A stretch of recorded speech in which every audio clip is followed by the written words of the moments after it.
আজ আমার হাতে রয়েছে একটি দারুণ বই, পেরিপ্লাস, এরিথ্রিয় সাগরের নৌপরিক্রমা, প্রাচীন ভারতের বাণিজ্য ও সমুদ্রপথ। লেখক যোগীন্দ্রনাথ সমাদ্দার, প্রকাশক চারুপাঠ প্রকাশনী। কখনো কখনো একটি বই শুধু বই থাকে না, সে হয়ে ওঠে এক সময়ের দরজা। পেরিপ্লাস তেমনই এক গ্রন্থ।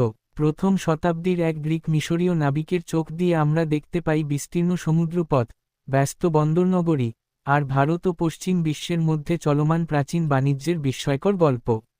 এই গ্রন্থে উঠে এসেছে প্রাচীন ভূমধ্যসাগর ও ভারত মহাসাগরের বাণিজ্য পথ, নাবিকদের সাহসী সমুদ্রযাত্রা, এবং সেই সব বন্দর যেখানে সভ্যতার সঙ্গে সভ্যতার সাক্ষাৎ ঘটত।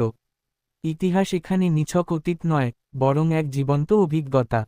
ইতিহাসপ্রেমী, গবেষক এবং কৌতূহলী পাঠকের কাছে এই বই যেন এক সমুদ্রযাত্রার আমন্ত্রণ। যদি জানতে চান প্রাচীন ভারতের সমুদ্রবাণিজ্যের বিস্তৃত অধ্যায়, তবে এই গ্রন্থ আপনার হাতে থাকা উচিত। খোলা বই ইতিহাস শুধু পড়ার বিষয় নয়, তাকে আবিষ্কার করতে হয়। মূল্য ৩০০ টাকা।